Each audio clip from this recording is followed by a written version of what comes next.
नमस्कार सभी विद्यार्थियों का एक बार फिर से मेरे YouTube channel Jagroop Singh geography में। हम पिछली कक्षा में भारत के अंदर जो खनिजों का चैप्टर है कक्षा 10 और 12 के NCERT में, उसमें लोह धात्विक खनिजों में लोहे और मैग्नीज पर बात कर चुके थे। आज हम जो बाकी के 3 बचे हुए खनिज हैं बॉक्साइट, अभ्रक और तांबे पर बात करेंगे, जिसमें से बॉक्साइट और तांबा जो है एक अलोह धात्विक खनिज है, यानी धातु तो है परंतु इसमें लोहा साथ में पाया नहीं जाता, और अभ्रक एक अधात्विक खनिज है। सामान्य रूप से किन किन चट्टानों से संबंधित है, कौन सा राज्य इनके उत्पादन में और भंडार में आगे है, तथा क्या क्या इनका मुख्य उपयोग है, इस पर आज चर्चा करेंगे। तो डिटेल से शुरू करते हैं। सबसे पहले बात करते हैं बॉक्साइट पर। और बॉक्साइट जो है वो मुख्य रूप से महत्वपूर्ण है एल्यूमिनियम के उत्पादन के लिए।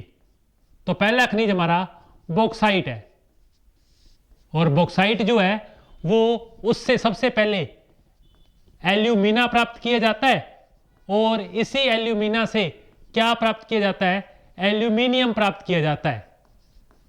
और एल्यूमिनियम जो कि अत्यधिक एक ऊष्मा या ताप को सहन करने वाला खनिज है, अत्यधिक ताप को सहन करता है और विद्युत इसमें से पास होती है।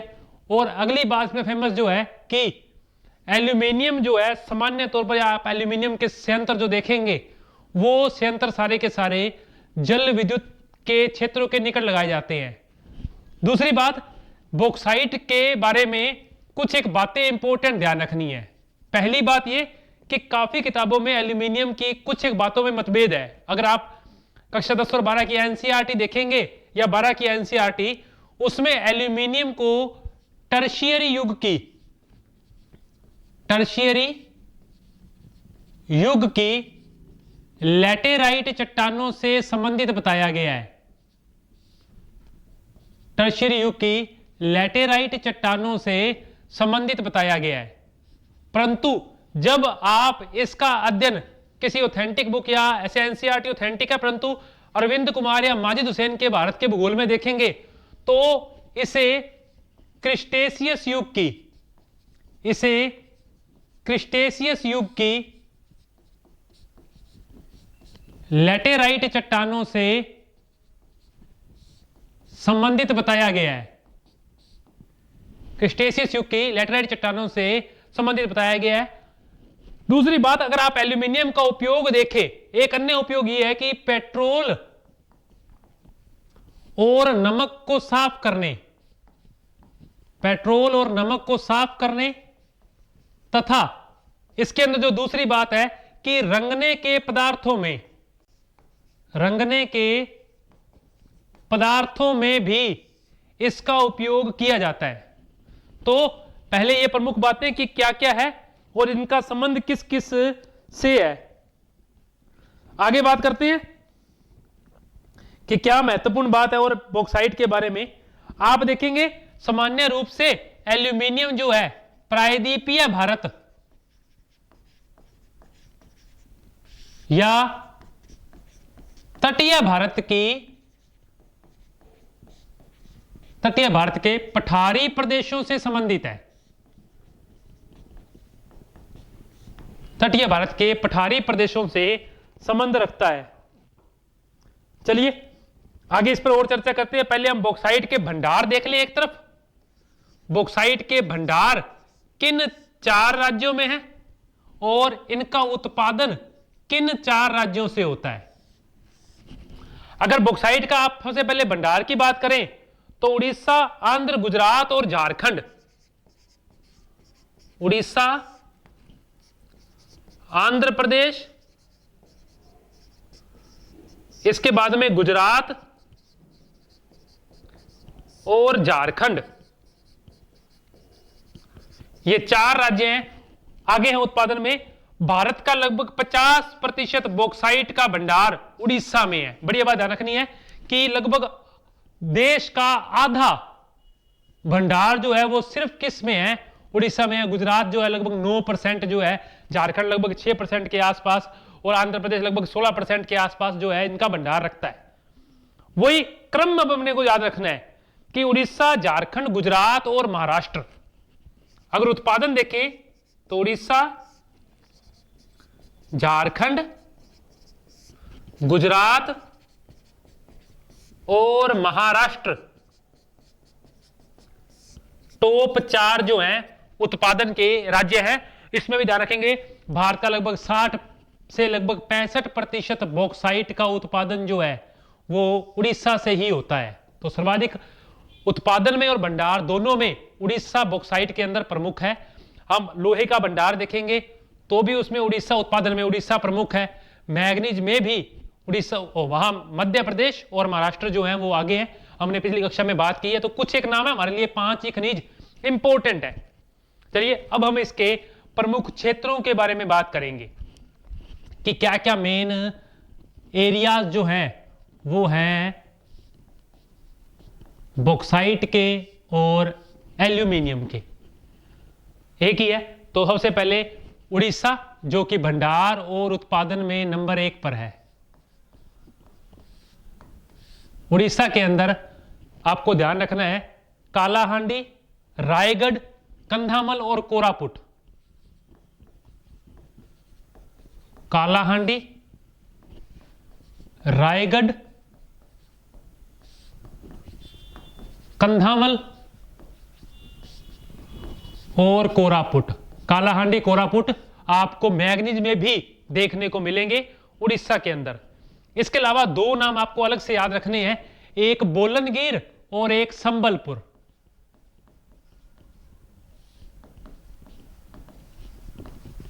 बोलनगिर और संबलपुर उड़ीसा के अंदर 2 अन्य नाम हैं बॉक्साइट के।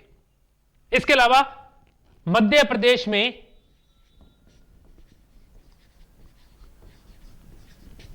कटनी, जबलपुर और शहडोल। कटनी, जबलपुर, शहडोल, अमरकंटक, मांडला।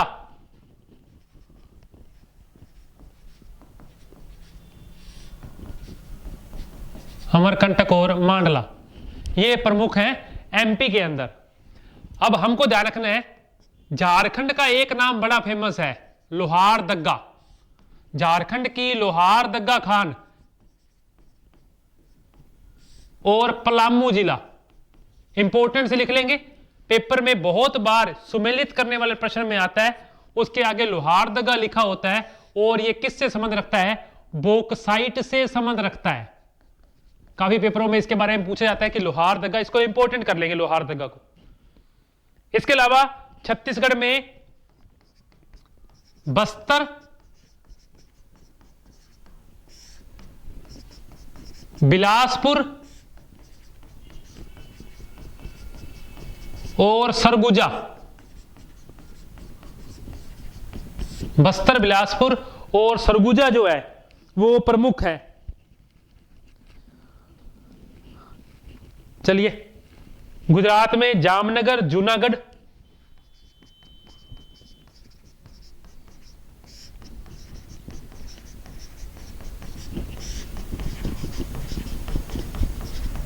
और तमिलनाडु में शेवराय पहाड़ी।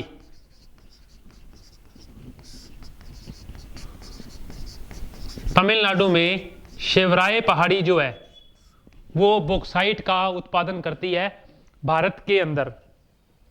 इसके अलावा महाराष्ट्र में इन्होंने, अगर आप एनसीईआरटी को देखेंगे अलग से एक नाम है, महाराष्ट्र में कोलाबा, ठाणे, सतारा, कोलाबा, ठाणे और सतारा लिख रखे है, रत्नागिरी लिख रखा है।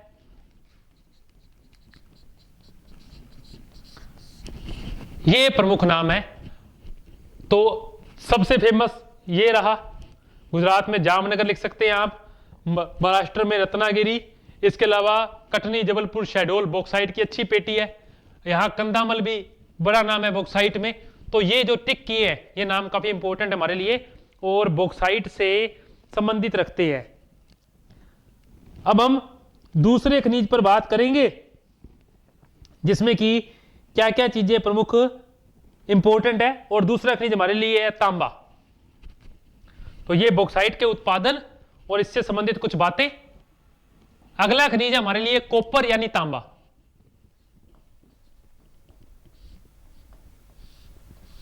और तांबा सामान्य रूप से तार बनाने, रेडियो के अंदर, मशीनों के अंदर और विद्युत उपकरणों में प्रयोग में लाया जाता है। और विद्युत उपकरणों में प्रयोग में लाया जाता है। तांबा जो है सामान्य तौर पर कुड़प्पा और अरावली की चट्टानों से संबंधित है।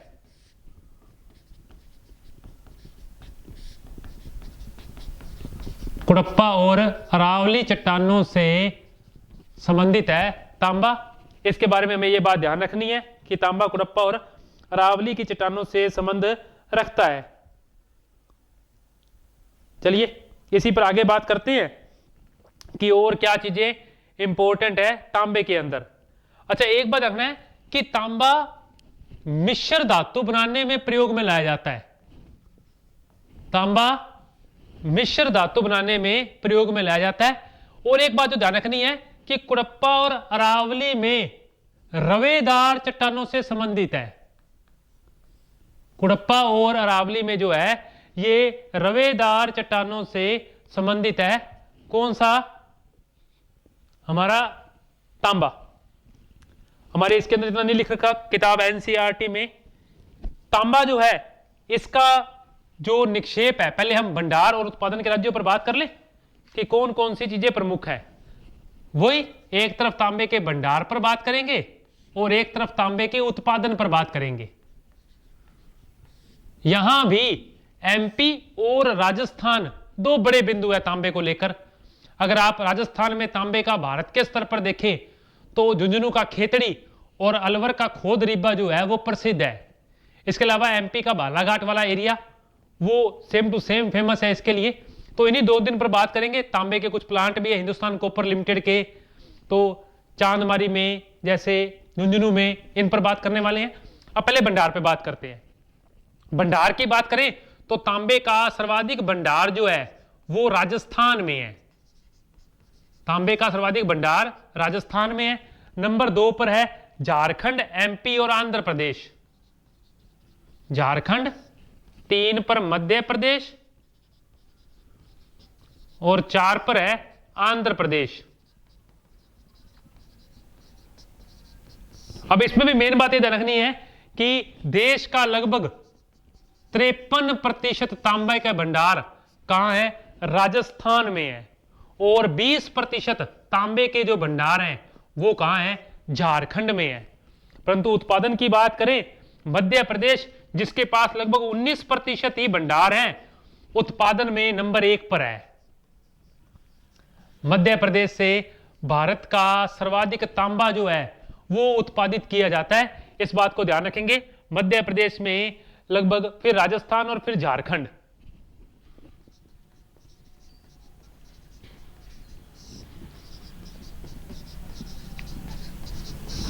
राजस्थान और फिर झारखंड। देश का लगभग 53% तांबा जो है वो एमपी से ही उत्पादित होता है। लगभग 20% तांबा जो है वो राजस्थान से उत्पादित किया जाता है देश का। तो ये 2 बिंदु हमारे लिए जो प्रमुख थे। कई बुकों में इस 53 की जगह 42% भी लिख रखा है। ये 2 बिंदु हम इस पर ध्यान रखेंगे चर्चा पर। तो आप कोई भी डाटा मान सकते हैं, बाकी एनसीईआरटी की किताबों के हिसाब से डाटा इतना इंपॉर्टेंट नहीं है। अभी हम प्रमुख रूप से वापस से उन्हीं क्षेत्रों पर बात करेंगे। तांबे के प्रमुख क्षेत्र क्या हैं?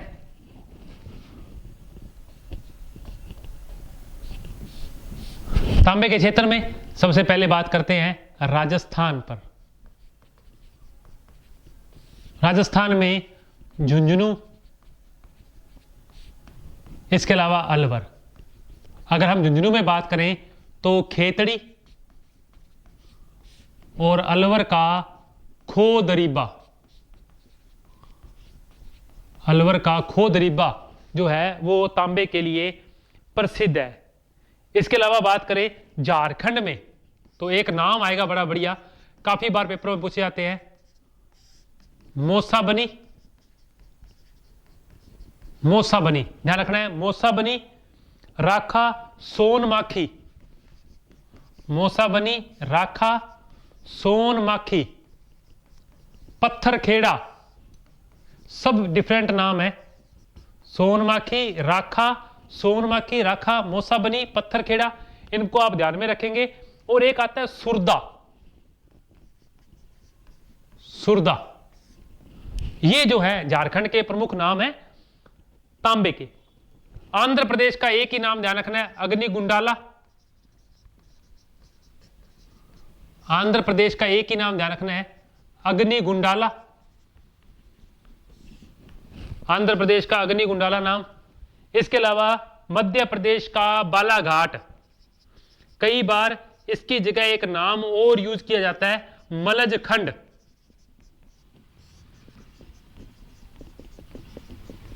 मध्य प्रदेश का मलजखंड तांबे के लिए प्रसिद्ध है, जो कि बालाघाट जिले में पड़ता है। और आपको सबसे फेमस जो चीज है, आपको भारत में बहुत कम खनिज जो है वो हिमालय क्षेत्र से देखने को मिलेंगे, और इसी में सिक्किम का रांगपो और डिक्यू क्षेत्र, इंपॉर्टेंट कर लेना, सिक्किम का रांगपो और डिक्यू क्षेत्र हिमालय से जो है तांबे का उत्पादन करता है। हमारे लिए बहुत इंपॉर्टेंट बात, एक अलग से बिंदु है ये। आंध्र प्रदेश के अग्निगुंडाला, सोनमाखी, मौसाबनी, झुंझुनू, अलवर, झुंझुनू का खेतड़ी और अलवर का खोदरिबा, ये तांबे के उत्पादन से संबंधित है। अब ध्यान रखना है कि घाटशिला, खेतड़ी और मलजखंड में तीन इंपॉर्टेंट बात, घाटशिला, खेतड़ी और मलजखंड में खनन के साथ साथ हिंदुस्तान कॉपर लिमिटेड यानी तांबे के प्रगलन के प्लांट भी लगे हुए हैं।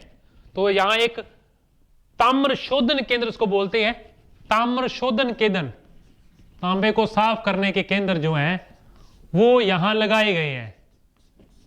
तो इस बात का हम अच्छे से ध्यान रखेंगे। ये हमारा दूसरा खनिज था तांबा।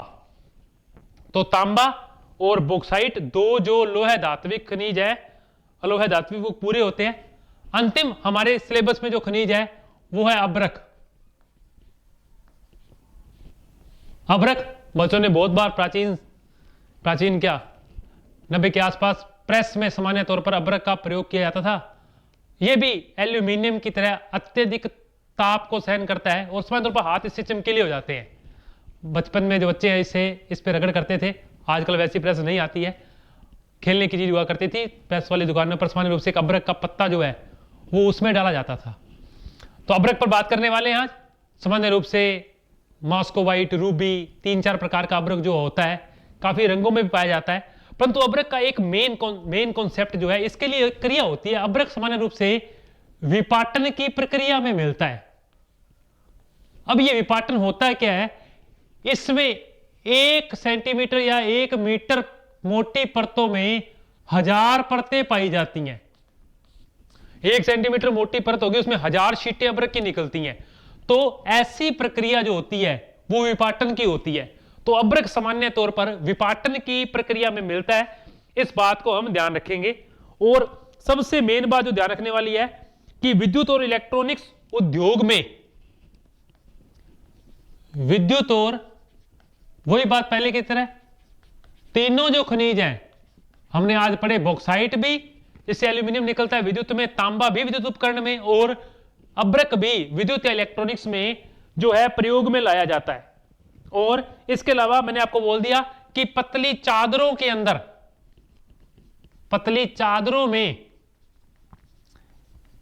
सामान्य रूप से मिलता है अभ्रक और काफी रंगों में पाया जाता है। हम बात करेंगे। अब सबसे पहले ध्यान रखना है कि आग्नेय और कायांतरित चट्टानों में शीट के रूप में मिलता है। आग्नेय और कायांतरित चट्टानों में शीट के रूप में अभ्रक मिलता है। अच्छी बात, शीट के रूप में। और सामान्य रूप से अभ्रक कितने प्रकार का होता है? 3 प्रकार का होता है। हम अभ्रक के तीनों प्रकारों पर बात करेंगे, कौन कौन सा है। पहला है रूबी अभ्रक,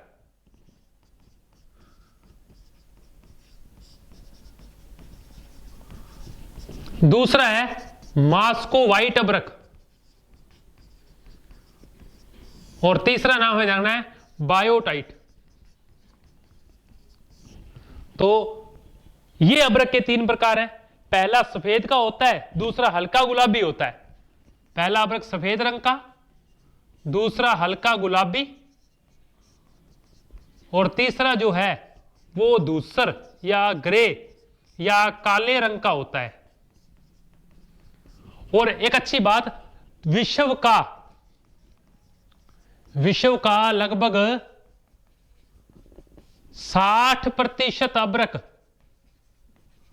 भारत से उत्पादित किया जाता है। और आपको एक अलग से नाम ध्यान रखना है, आंध्र प्रदेश की नेल्लोर खान, आंध्र प्रदेश की नेल्लोर खान अभ्रक की सबसे बड़ी खान है भाई। खदान जो है, नेल्लोर खदान जो है, वो अभ्रक की सबसे बड़ी खदान है। आगे हम इस पर बात करेंगे कि कौन कौन सा अभ्रक जो है वो निकलता है। अब आपको ध्यान रखना है कि इसके प्रमुख क्षेत्र, तो वही बात, अभ्रक इलेक्ट्रॉनिक्स उद्योग में विपाटन की प्रक्रिया में पाया जाता है, आग्नेय कायांतित चट्टानों से संबंधित है। 3 प्रकार का, रूबी, मास्को व्हाइट, बायोटाइट। एक सफेद, हल्का गुलाबी, एक काला और ग्रे कलर का होता है। लगभग 60% अभ्रक भारत से उत्पादित होता है। आंध्र प्रदेश की नेल्लोर खान बड़ी फेमस है, और झारखंड के अंदर इसकी एक पूरी पट्टी पाई जाती है। झारखंड के अंदर हम इसकी पट्टी पर बात करेंगे, कौन कौन सी प्रमुख क्षेत्र हैं। तो अभ्रक के प्रमुख क्षेत्र, और सबसे पहला नाम आता है झारखंड। झारखंड के अंदर 2 नाम हमें ध्यान रखने हैं, कोडरमा अलग से, गिरिडीह है, और हजारीबाग। कोडरमा, गिरिडीह है और हजारीबाग जो है वो फेमस है। और यहां लगभग 150 किलोमीटर लंबी और 22 किलोमीटर चौड़ी अभ्रक की पट्टी पाई जाती है। किसके अंदर? हजारीबाग पठार के अंदर अभ्रक के निक्षेप है। और कोडरमा जो है वो रूबी अभ्रक यानी सफेद अभ्रक के लिए जो है वो प्रसिद्ध है। तो रूबी अभ्रक जो है वो कोडरमा से निकलता है। इसके अलावा राजस्थान के अंदर भी अभ्रक की पट्टी जो है वो 320 किलोमीटर लंबी है। राजस्थान में अभ्रक 320 किलोमीटर लंबी पट्टी, जो कि आपको जयपुर से भीलवाड़ा और उदयपुर तक देखने को मिलेगी।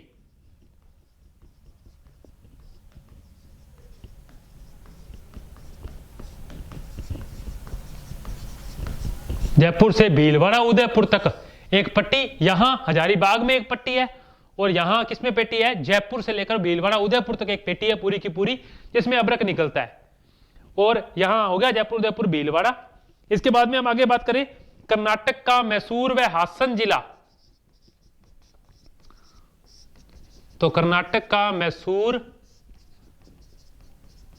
व हासन जिला भी इसके उत्पादन के लिए फेमस है। अभी आप पिछले तांबे के अंदर भी एक बात और नोट कर लेंगे, लिखा नहीं हमने, तांबे के अंदर भी कर्नाटक का चित्रदुर्ग और हासन,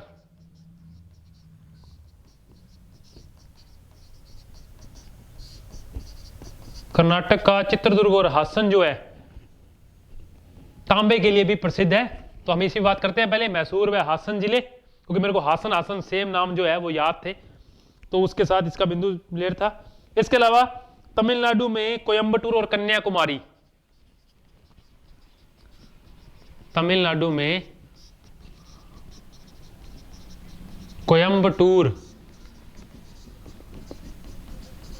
व कन्याकुमारी जो है तांबे के उत्पादन के लिए प्रसिद्ध है। पश्चिम बंगाल का पुरुलिया और बांकुरा, वेस्ट बंगाल का पुरुलिया और बांकुरा जिला भी अभ्रक के लिए प्रसिद्ध है, हम इसको ध्यान में रखेंगे। भंडार और उत्पादन लगभग सेम है। अगर आप अब्रक के भंडार की बात करें तो ये आपको राजस्थान, आंध्र प्रदेश और उड़ीसा में देखने को मिलेगा। भंडार जो है राजस्थान, आंध्र प्रदेश और उड़ीसा में। इसके अलावा उत्पादन जो है वो आंध्र प्रदेश, राजस्थान और झारखंड से होता है। आंध्र प्रदेश में सर्वाधिक भंडार है, राजस्थान के पास लगभग 21% भंडार हैं अब्रक के। तो इस बात को ध्यान रखेंगे। आंध्र प्रदेश जो है ज्यादातर भारत का 99% अब्रक उत्पादित करता है। हमने आंध्र प्रदेश की खान पर पहले ही बात कर ली है। आंध्र प्रदेश का नेल्लोर खान का क्षेत्र, खदान का क्षेत्र जो है वो अब्रक के लिए प्रसिद्ध है और ज्यादातर भारत का 99% अब्रक जो है वो आंध्र प्रदेश से ही उत्पादित किया जाता है।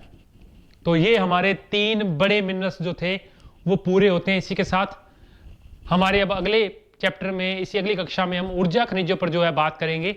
एक बार पुणे से छोटी मोटी बातें जो है वो देख लेते हैं कि बॉक्साइट जो है वो टर्शरी युग की लैटेराइट चट्टानों से संबंधित है, तांबा कुड़प्पा और अरावली की रवेदार चट्टानों से संबंधित है, जबकि अब्रक जो है एक चादरी उपाटन की प्रक्रिया में आग्नेय और कायांतरित चट्टानों में शीट के रूप में देखने को मिलता है।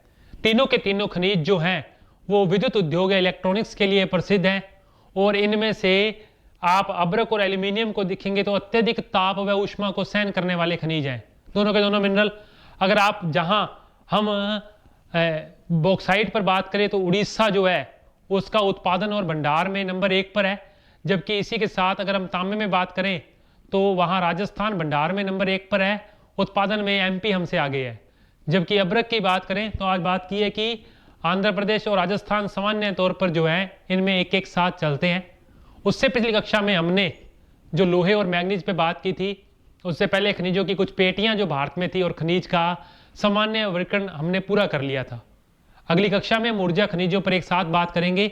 एक तरफ परंपरागत स्रोत और एक तरफ गैर परंपरागत स्रोत क्या हैं और उसमें क्या मेन कॉन्सेप्ट है, कौन कौन से मिनरल्स हमारे सिलेबस में हैं, कौन कौन से खनिज हैं, उन पर चर्चा करेंगे। तब तक के लिए धन्यवाद। चैनल को जरूर लाइक और सब्सक्राइब करें।